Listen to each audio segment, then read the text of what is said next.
पुस्तक अध्यात्म ऊर्जा के प्रकटीकरण की साधना।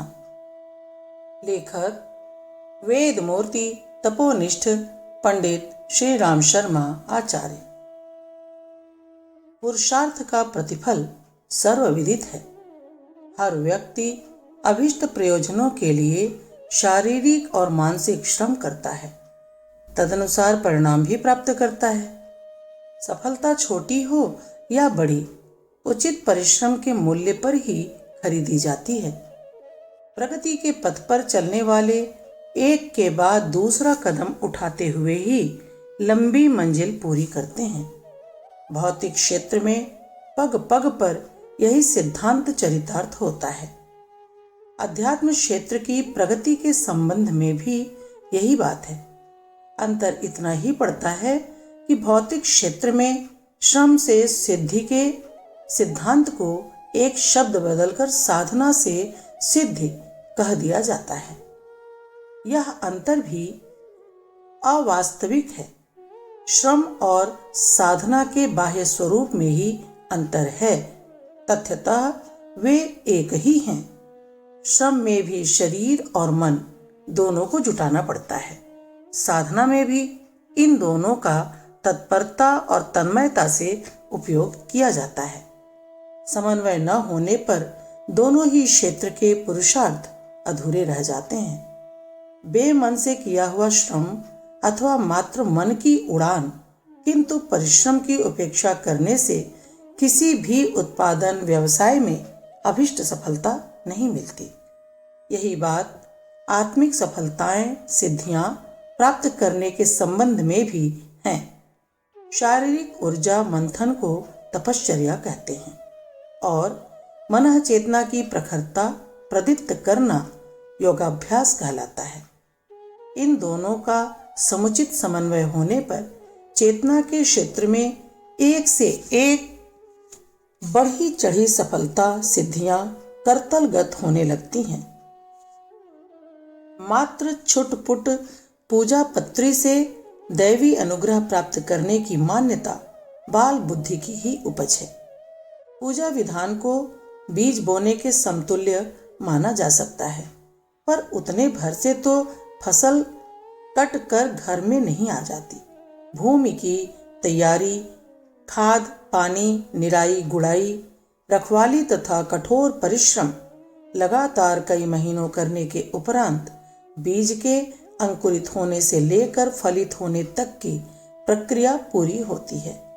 विधि विधान जान लेने पर, उसकी चिन्ह पूजा कर लेने पर भी न तो किसी को दैवी अनुग्रह मिल सका है और न सिद्धियां, विभूतियां करतलगत हुई हैं, जिनको साधना शास्त्र में उपासना के सत्परिणामों में गिनाया गया है। मात्र कलम और स्याही से ही अमर साहित्य लिखने का कार्य पूरा नहीं होता। उसके लिए लेखक को ज्ञान संवर्धन की साधना भी करनी पड़ती है। मूर्तिकार मात्र छैनी हथौड़े से ही पत्थर की प्रतिमा नहीं बना देता, उसे देर तक मूर्ति कला की साधना भी करनी पड़ती है। वाद्य यंत्र अपने आप ही तो नहीं बजने लगते, उनके खरीद लेने से ही तो काम नहीं चल जाता। वादक को बजाने की प्रवीणता भी तो प्राप्त करनी पड़ती है। उपासना के विधि विधानों की आवश्यकता एवं उपयोगिता असंदिग्ध है। उनका परित्याग करने से काम नहीं चल सकता। कलम, स्याही, छैनी, हथौड़ा, वाद्य यंत्र त्याग कर लेखक, मूर्तिकार, वादक अपनी प्रखरता प्रदर्शित नहीं कर सकते। इसी प्रकार उपासना के विधि विधानों का अपना स्थान और अपना महत्व है। फिर भी इस तथ्य की उपेक्षा न की जाए कि उनके साथ जिन महात्म्यों का, सत्परिणाम का, उपलब्धियों का, सिद्धियों का वर्णन है, उन्हें प्राप्त करने के लिए साधक का व्यक्तित्व निखरना ही चाहिए। यह आवश्यकता शरीर को तप से तपाने और मन को योग से परिष्कृत करने पर ही पूरी होती है। सोने का खरापन कसौटी पर कसने और आग पर तपाने से ही प्रमाणित होता है। साधक का ऐसा व्यक्तित्व जिस पर दैवी अनुग्रह अवतरित हो सके, योग और तप की साधना के सहारे ही विनिर्मित होता है। प्राचीन काल की आत्मिक प्रगति का इतिहास तप साधना से ही भरा हुआ है। प्रतिभाओं और विभूतियों के धनी ऋषियों की महान उपलब्धियां तपश्चर्या का मार्ग अपनाने पर ही संभव हुई थीं। यदि उन्होंने कष्ट साध्य आत्म परिष्कार न किया होता और केवल सरल सस्ती पूजा पत्री तक सीमित रह गए होते तो संभवतः उनके पल्ले कुछ भी न पड़ता। दैवी अनुग्रह आकर्षित करने के लिए याचना का अनुरोध ही पर्याप्त नहीं है। देव शक्तियों को प्रभावित और आकर्षित करने के लिए साधक को वैसा चुंबकत्व प्राप्त होना चाहिए जैसे वृक्षों में बादलों को पकड़ने और बरसने के लिए विवश कर सकने का होता है। मात्र याचना की दुर्बल वाणी दैवी शक्तियों को प्रभावित कहाँ कर पाती है। ब्रह्मा जी ने सृष्टि तप के बल पर रची, शेष जी पृथ्वी का भार तप की शक्ति से ही उठा पाते हैं। सूर्य तप के तेज से प्रकाशवान हैं।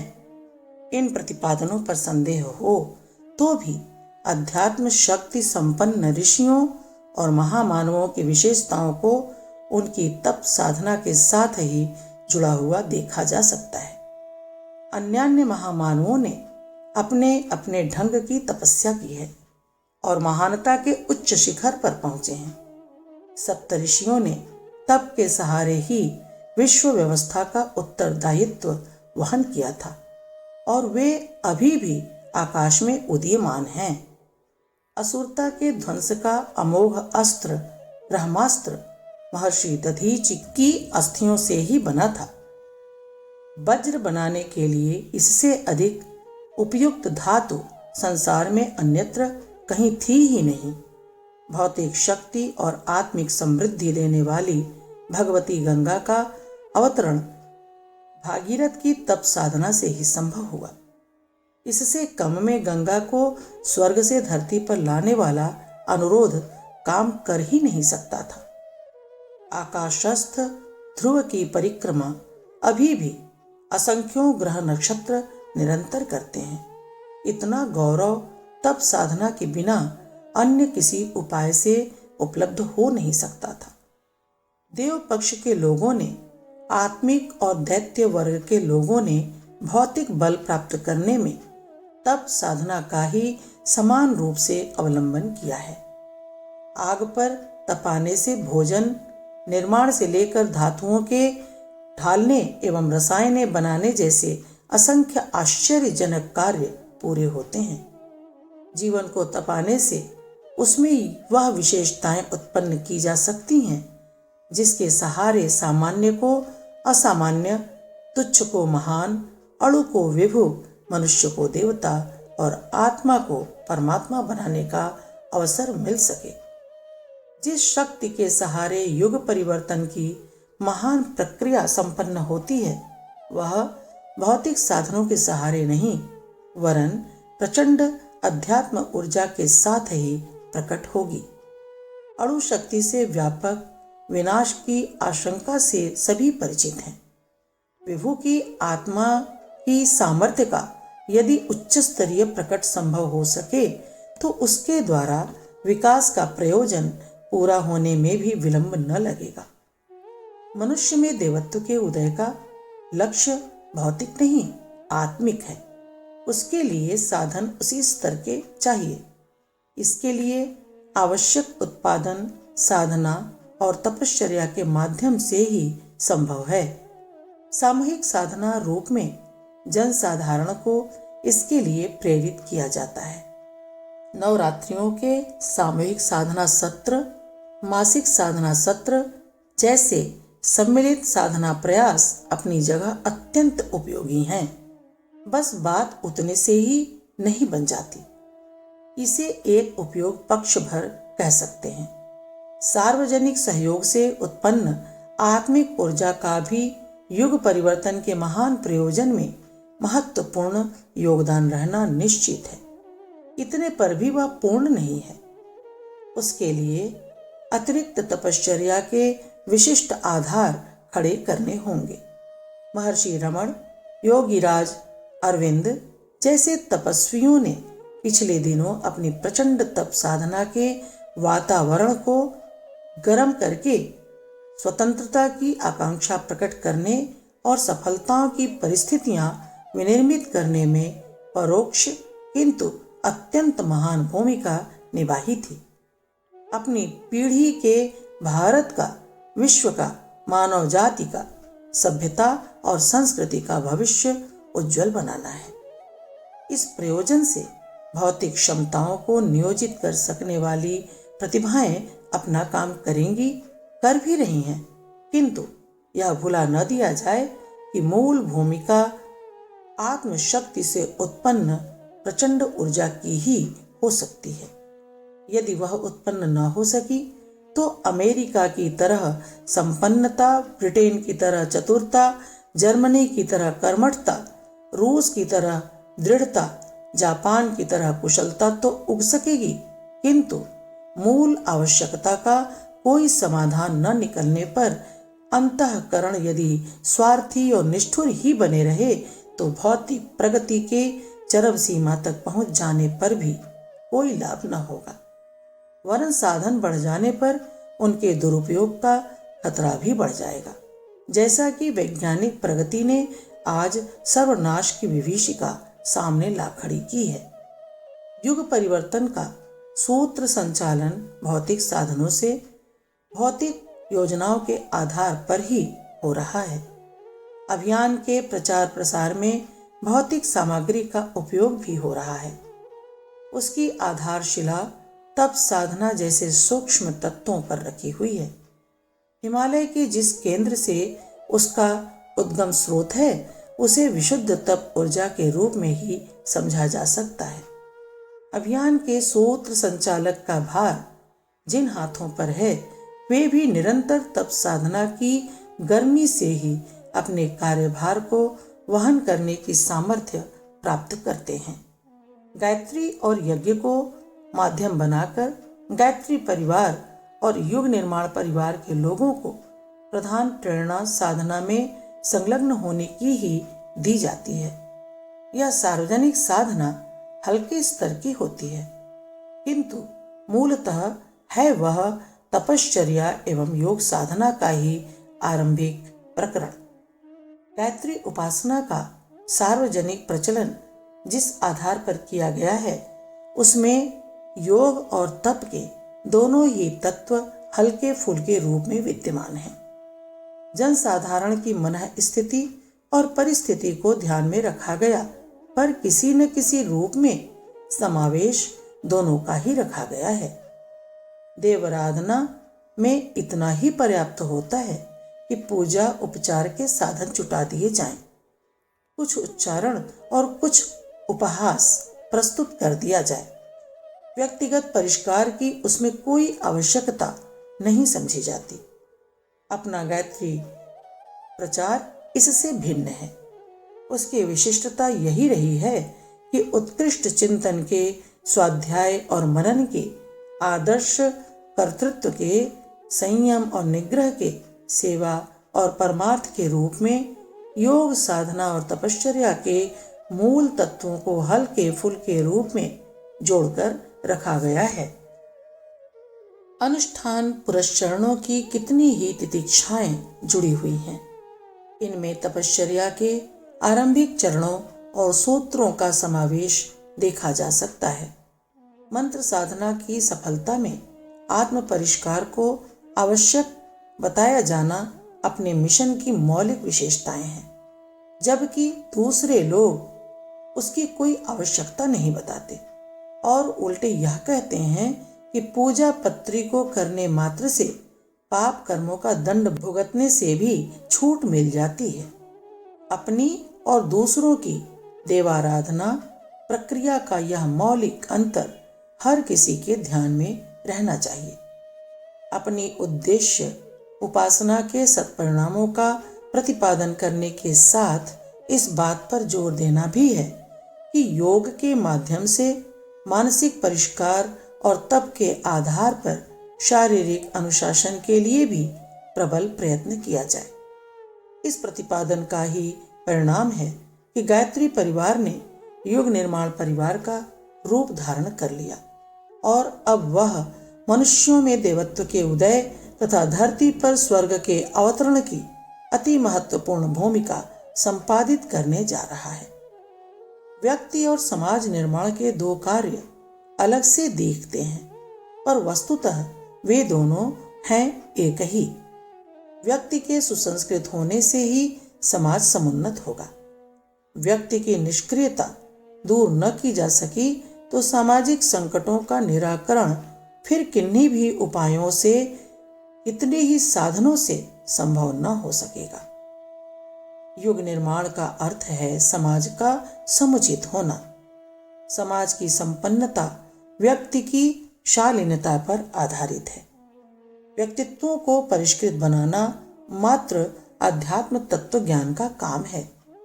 अध्यात्म दो हिस्सों में बटा हुआ है, एक चिंतनपरक ब्राह्मी तत्व ज्ञान योगाभ्यास, दूसरा क्रियापरक आदर्शवादी अनुशासन तप साधना। मूल यही है। यहीं से नवयुग साधना का ढांचा इसी आधार पर खड़ा किया गया है। मिशन के बहिरंग क्रियाकलापों में, प्रत्यक्ष योजनाओं में इसी दूरदर्शी तत्वज्ञान का समावेश देखा जाना चाहिए। अन्य संस्थाओं की तरह हमारे प्रयास आंदोलन परक लगते भर हैं। वस्तुतः उनके पीछे जो दिव्य दर्शन काम करता है, उसमें व्यक्ति की अंतरात्मा का स्पर्श, उद्बोधन और परिष्कार का प्रयोजन ही सन्निहित है। प्रचारात्मक, रचनात्मक और सुधारात्मक कार्यक्रमों को विचार क्रांति और ज्ञान यज्ञ के उपाय उपचार भर माना जाना चाहिए।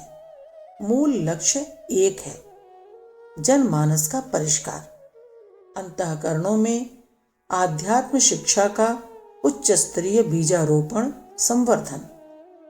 यही वह आधार है जिसके सहारे उज्ज्वल भविष्य की, नवयुग की आशा अपेक्षा की जा सकती है। योग साधना और तपश्चर्या प्रत्येक मनुष्य की आध्यात्मिक आवश्यकता है। उसका नित्य नियम में उसी प्रकार समावेश रहना चाहिए जैसा कि आहार और निद्रा का नित्य कर्म में सुनिश्चित स्थान रहता है। मन को परिष्कृत करना ही योग है और शरीर को अनुशासित करने की क्रिया तप कहलाती है। उसका आरंभ हल्के से हल्का हो सकता है और ऊंचे से ऊंचे, कठिन से कठिन स्तर तक पहुंच सकता है। बच्चे और प्रौढ़ के आहार तथा व्यवहार में भारी अंतर होता है, फिर भी सिद्धांत एक ही रहता है। स्थिति के अनुरूप हल्के भारी होने की प्रक्रिया का तो ध्यान रखकर ही चलना पड़ता है।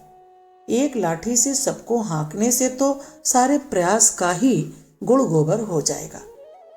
योग और तप के बारे में एक भारी भ्रांति यह है कि यह सब घर छोड़ने, बाल बच्चों को त्यागने, वन जंगलों में रहने, आजीविका छोड़कर भिक्षा मांगने, रंग बिरंगे कपड़े पहनने, जटा कमंडल धारण करने जैसे विभिन्न उपचार अपनाने से ही संभव हो सकता है। यह भ्रम अवास्तविक है। विशिष्ट व्यक्तियों को विशिष्ट वैज्ञानिकों की तरह विशिष्ट प्रयोगों के लिए वैसा भी करना पड़ सकता है, पर सर्वसाधारण के लिए वैसे विचित्रता अपनाने की तनिक भी आवश्यकता नहीं है।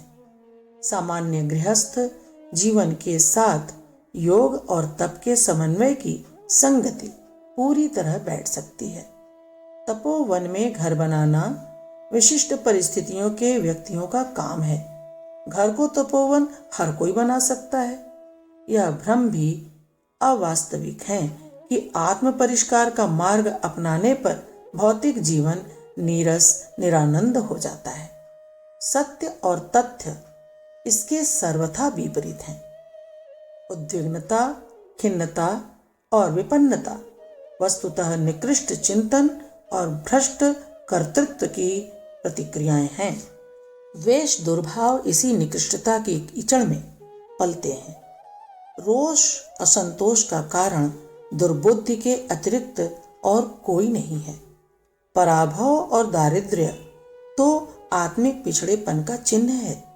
जहां आंतरिक उत्कृष्टता का जितना अस्तित्व होगा, वहां उतनी ही बड़ी स्नेह सौजन्य की निर्झरणी बह रही होगी।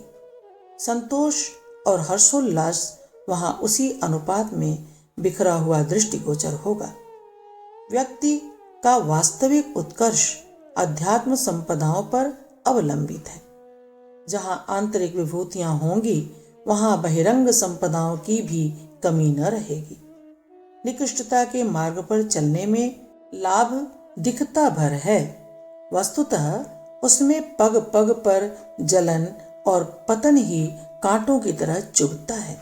श्रेष्ठता के प्रकाश की ओर चलने पर सुविधाओं की छाया पीछे चलती है। निकृष्टता की छाया के पीछे दौड़ते रहने से थकान, निराशा और खीज के अतिरिक्त और कुछ पल्ले नहीं पड़ता।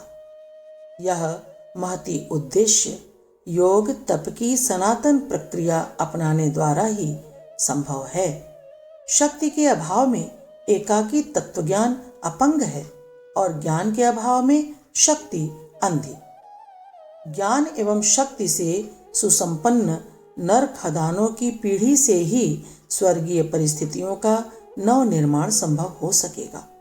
युगांतर चेतना द्वारा ऐसे ही नर रत्नों की ढलाई गलाई की व्यवस्था बनाई गई है, ताकि इस भट्टी से निकलने वाला हर व्यक्ति अपने व्यक्तित्व से दूसरों पर अभिष्ट छाप डाल सके और उन्हें नवसृजन की ओर मोड़ सकने में सफल हो सके। मन को परिष्कृत करने की प्रक्रिया का नाम योग और शरीर को अनुशासित करने की प्रक्रिया तप कहलाती है। इन दोनों के समन्वय से ही साधना फलवती होती है।